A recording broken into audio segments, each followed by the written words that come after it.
Well, hey there, I'm Jay. Welcome to my booth. Noise floor, it's a term that pops up often enough that it's helpful to know what it is, what your noise floor is, how to find out what that is, and how to improve it if you find that you need to. So we'll cover all of that right now. So first up, what is noise floor?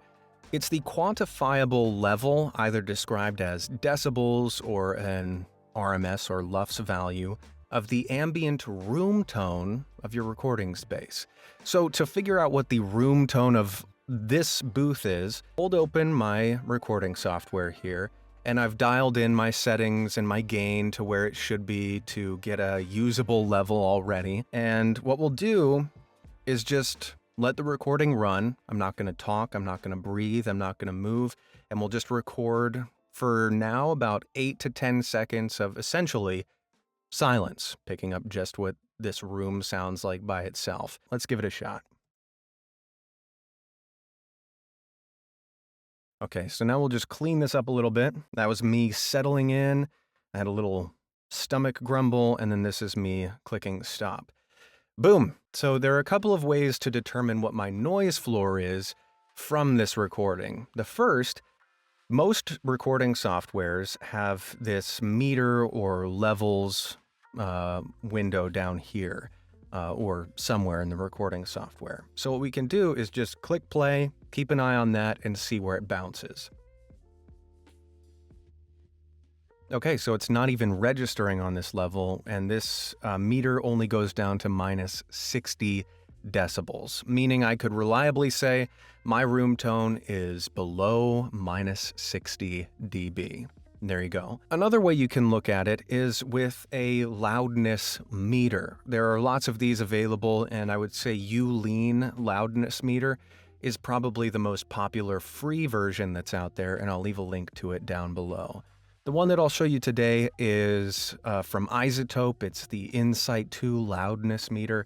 And it's the same deal. We'll just click play and then watch these various different numbers that'll pop up, and that'll give us a more precise idea of where my noise floor is than this meter down at the bottom will. So let's give it a shot. My RMS here is at minus 70 roughly, and the loudness meter is at minus infinity, which means that essentially my noise floor is inaudible for all intents and purposes. And then the last thing that we can do, besides watching meters, if we want a very, very exact number, we can use an analysis tool. So Adobe Audition has this wonderful loudness tab, which I can pull open, and there's this amplitude statistics window down here in the corner. And just click scan, and a bunch of these numbers pop out. And for this one, it's going at minus 73.9 dB. And I can say my noise floor is at minus 73.9 or minus 74 decibels. And that's giving me an exact number. So as another example, I'm going to pop the door open to my booth here just to show how my noise floor changes when we introduce a little bit more environmental factors to my recording.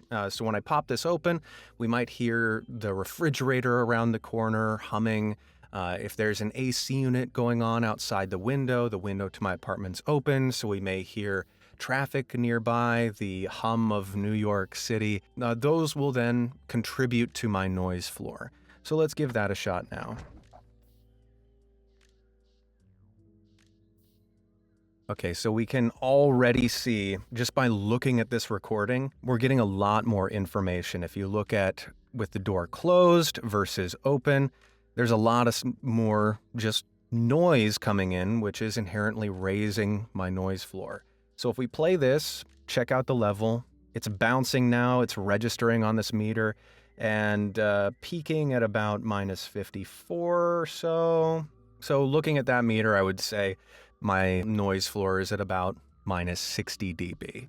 Now remember, with the door closed, we were at minus 74. So we've bumped up our noise floor by about 13 decibels, which is pretty significant just by opening the door.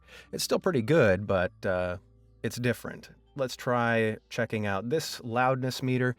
Click play. So minus 70, minus 63, okay. And then we'll try the loudness analysis once again. I'll just highlight what I want to analyze, click scan selection, and minus 66 decibels is what I'm getting. So from minus 74 with the door closed to minus 66 with the door open. It's not an insignificant difference, we'll say that. So beyond environmental factors, things like humming refrigerators, furnaces, AC units, things that are just going to be there, what else contributes to your noise floor? Well, your equipment does. Everything within your signal chain will have its own self-noise that it'll impart to your recording by virtue of it just doing its job. Microphones will have different self-noise values depending on which microphone you're using. And typically, if you're at or below minus 16 dB as a self-noise from the microphone, that's perfectly usable and okay. Above that, I've been told at least that you're getting into potentially dodgy territory. However, I do want to note that a lower self-noise does not necessarily make a better microphone. It will make a cleaner recording, yes, but it doesn't necessarily mean it's a better microphone. As an example, this is the Neumann U87AI, arguably the most venerated voiceover microphone ever, and it has a self-noise of minus 12 dB. It also has a price tag of $3,200, whereas the Rode NT1 is a $280 microphone that has a self-noise of minus 4 dB, which is almost the difference between the door open to my booth and closed in terms of sound difference. So it doesn't make a better microphone, they're just different. So the next point in your signal chain is your XLR cable. These are particularly vulnerable to radio wave and electromagnetic interference. Anything electronic, be it a computer monitor, a USB cable, a power strip that's running across or coming into contact with your XLR cable, you may be getting a little bit of hum or buzz or just electronic hiss into your recordings by virtue of that contact. Generally speaking, the more expensive the XLR cable, the more shielding they've built into it to cancel out or negate that interference that you may experience. Do you need hyper-pricey XLR cables to get a good noise floor?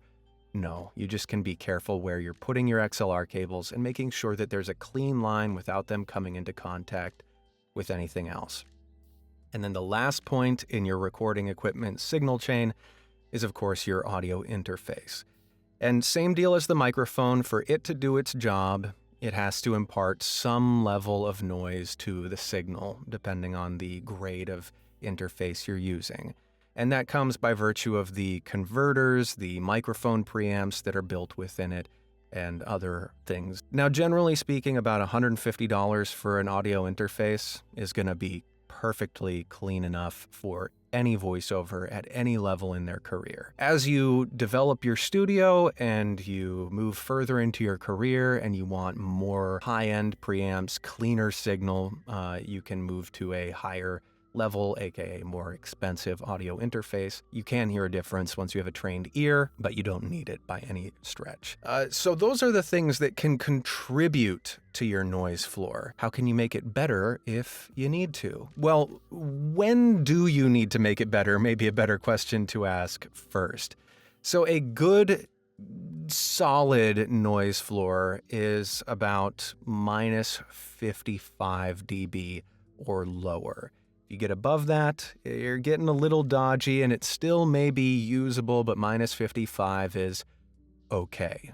Minus 60 dB is a number that comes up frequently enough in auditions and such, where I think minus 60 is what most people expect, particularly from home studios. So if your noise floor is around minus 60, you're solid. And then professional level, high quality, top shelf noise floor is probably minus 65 or lower. Just some rough targets to shoot for if you can help it. So how can you make it better? The first thing and the easiest thing to do, no matter what your situation is, throw a high-pass filter onto your recordings. So in Adobe Audition here, we'll delete the ultra-low noise floor because it's not particularly relevant in this case. But we'll go over to the Effects tab here, and we'll throw on a EQ. I like to use parametric equalizers because they help me to visualize what I'm doing a little bit more. And a high-pass filter, if I click that, you see this shelf pop up. That means anything below that is going to get chopped out of the recording.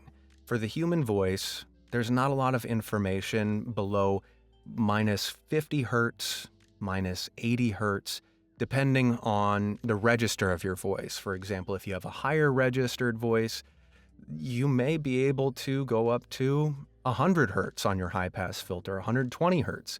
Play around with it and just make sure that, do a couple A-B comparisons and make sure it's not affecting the sound of your voice. So for me, I'll go a little bit more aggressive than I usually would so that we can see the effect, and I'll put it at 75 hertz. So it jumps up there, and we'll go over here and click Apply, and watch this color of our recording change as we click Apply. Boom. There was that sort of orangish strip right at the bottom, and now it's gone. So if we go over to the loudness analysis, before it was at minus 66. Let's see where it's at now. We're at minus 70. So we've cut out 4 decibels of noise from our noise floor just by applying that high-pass filter.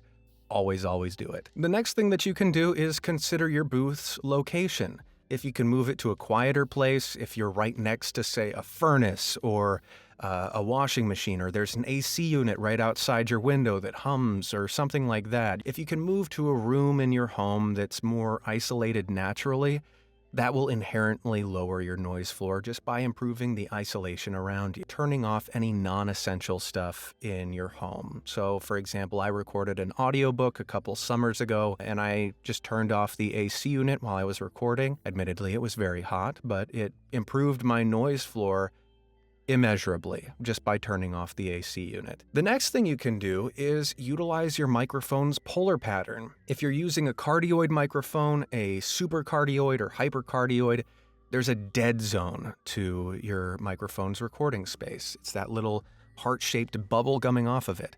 And if, say, there's a furnace next to my recording space, I can point that dead zone at the thing that I want to cut out as much noise from as possible, or the weakest point of sound isolation in my booth. Just check your cables. Like I said, make sure your XLR cables aren't running across anything. It's an easy way, and sometimes they'll just settle and come into contact with something after a couple weeks. It's just worth giving it a double check. Next, upgrade your equipment. It will help. You don't need to break the bank, of course, but if it's something you're passionate about, it's worth it. The next tip, use with extreme caution and as little as possible, but you can use other software and plugins to reduce the noise, whether it's a straight up noise reduction software or noise gate. They will reduce your noise floor. However, generally speaking, unless you know what you're doing from the engineering side and you're being very, very subtle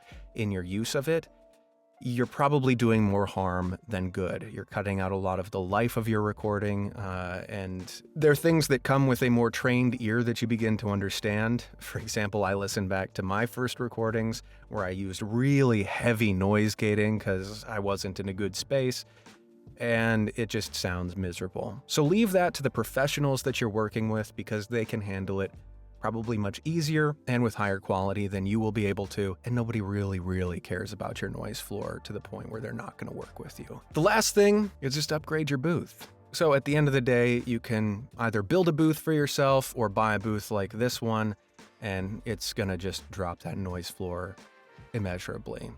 However, as a caveat to all of this, and from someone who obsessed about their noise floor to a ridiculous degree when I was starting out, it's not going to make or break you. It's just something helpful to know and keep an eye on. And that's good to bear in mind. So I hope this was helpful for you. If you're interested in one-on-one coaching, you can reach out to me or schedule on my website. And until the next one, be well. Toodles.